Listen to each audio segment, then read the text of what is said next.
I'm going to be adding a little bit of material to these Banshee cylinders. Stop looking at my feet.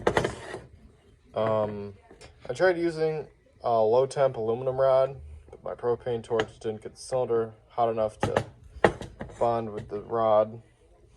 So I'm going to use some JB cold weld. A lot of people batch this stuff. It's like, oh, JB weld, blah, blah, blah, blah. JB weld can be very, very good stuff. Believe it or not, I actually run it inside of those Banshee cylinders. That's exactly what I'm going to do with these ones too, but running it on the outside. The reason people bash it is because they don't prep it. They kind of just throw it on something like this and expect it to work.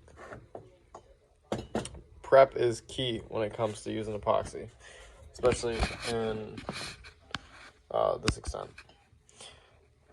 So here I'm just going to fill this in.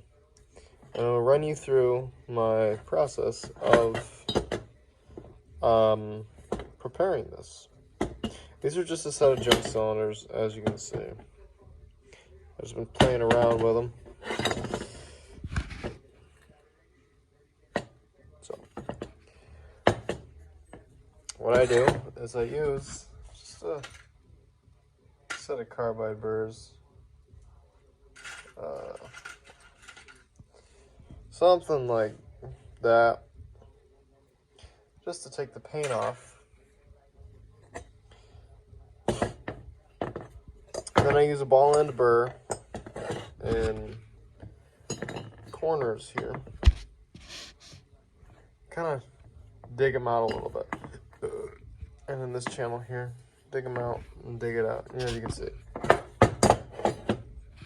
And I'm doing the same thing here on this side. And on that clean surface, what you want to do is add little dimples everywhere. This kind of gives the JB Weld something to hold on to. And all I do for this is use just a little ball end burr.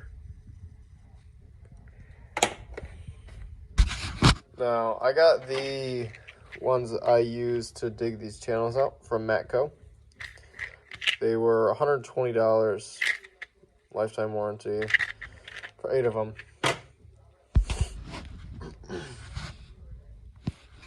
These are really small burrs from Fordham. If you purchase their motor with the kit, you can get them. That's exactly how I got them. And I'm just going to finish up this side and I'll show you how to do it.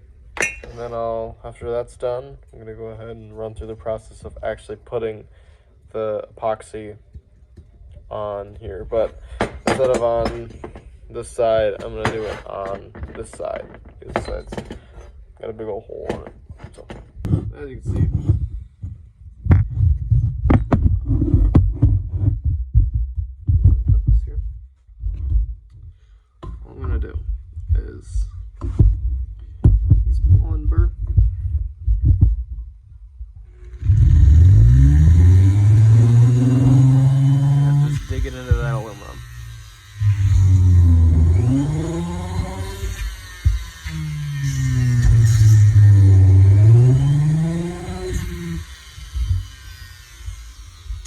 and then little kind of divots like this,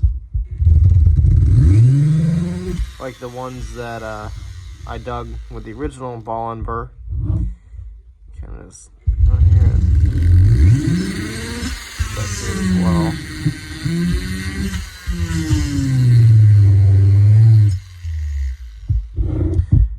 And once you get kind of like a line made, what I do is I stagger them. So I'm going to go in between those two. Between these two. That doesn't have to be perfect.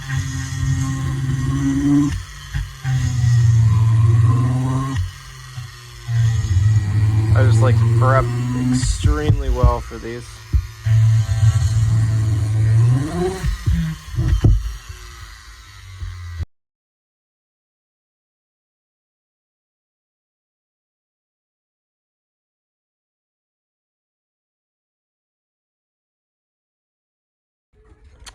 All right, so here it is. This is all dimpled up. Now my next step is blowing out the chips.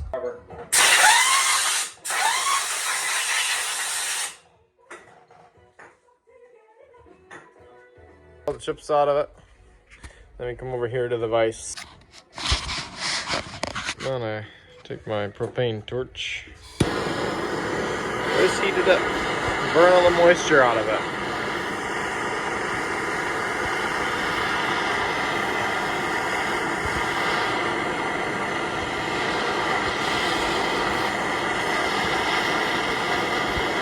This should be good enough. And then for cleaner, I usually use acetone or lacquer thinner. I don't have either of those right now. Holy fuck. So I'm gonna use some paint reducer. It seemed to work fine for the 7,946 years I've used it. So I'm just gonna use this. I'm just gonna put a little piece of tape on the inside of that.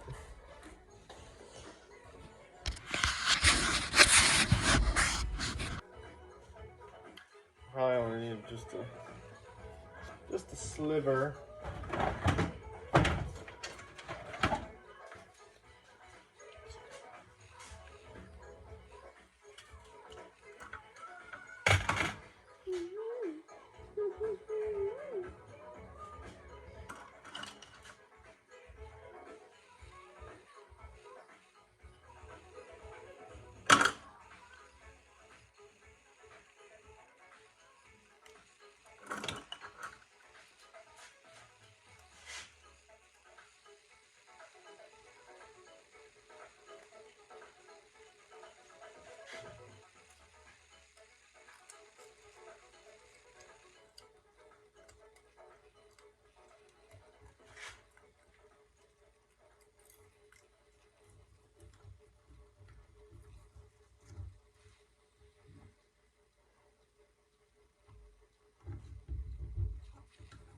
So all I did was cover the hole that I drilled, just a piece of foil tape.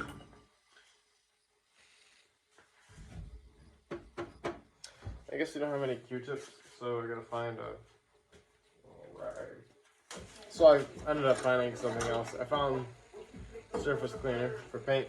I'm just gonna use that instead of paint reducer. So what I'm gonna do is take an old rag, t-shirt, whatever. Take our surface cleaner. Pour some of that on there. And rub it on. Sorry, my camera cut out, but I went ahead and cleaned it out with that surface cleaner there. And I'm going to show you what else is next. This is JB Cold Weld on. That's a 24-hour epoxy. It sets in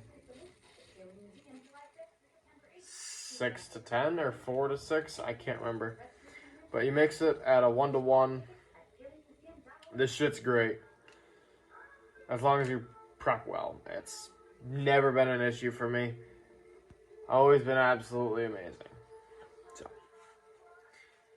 what I use to mix it, as in stir, I come over here and I grab just a spoon or two. Usually two, because I use one-handled spoon. Well, fuck it. We're gonna use a butter knife today. So, spoon, something to mix with. I mix this at a 1-to-1. So, this cap comes off.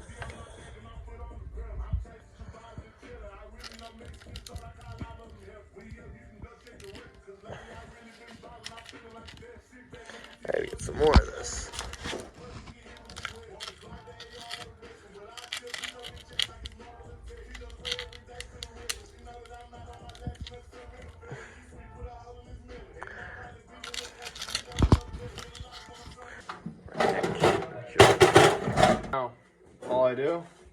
It's not a 1-to-1 because I fucked it up, but it's not a big deal. Just knead it and mix it together just like this until it's one uniform color.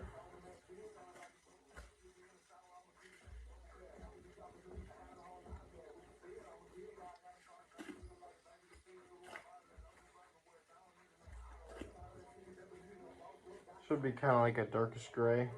Like that. I don't know if you can see it or not.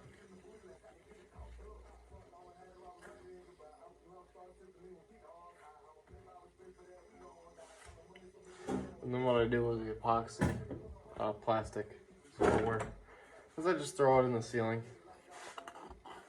Then I use a spoon, scoop it down.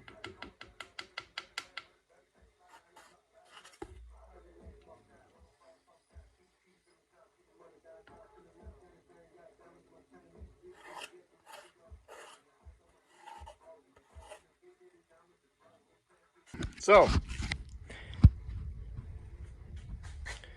what it should look like. If you need it to kind of form into a different shape and be more liquidy, just heat it up from the back. Never take a torch to the epoxy itself, that'll just hurt it. And now we will be back in 16 hours. So this is the next day. You can see all the epoxy is nice and dry. Filled it in quite nice. What I'll do is I'll just take a sanding or a block and some sandpaper and smooth this down again. Otherwise, it's all filled. Piece of tape put in. The transfer cord can be removed. Nice and dry. And now what I do is I just kind of shape it.